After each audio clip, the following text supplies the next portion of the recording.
He and his family were our best friends for years together in Peru.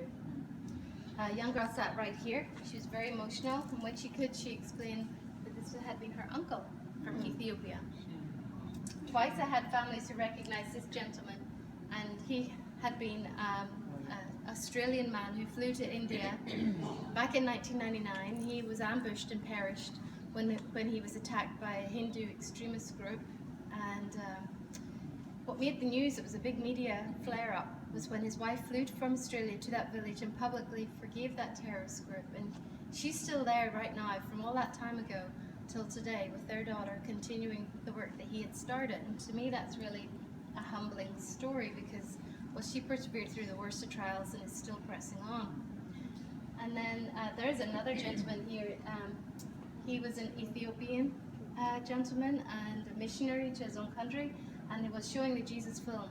And I had his friend, another Ethiopian missionary, come walking through our tour and told me that on the first night of the Jesus film showing, he was shot and killed.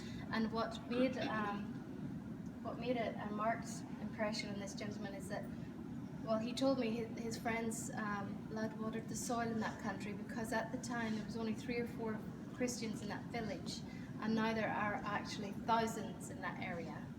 And so, because of what happened, the same is true for this story, and for many of them. And that reminds me how God can take a tragedy and turn it around into something huge for the kingdom. And it also reminds us to always be praying protection over our people that go to dangerous parts of the world.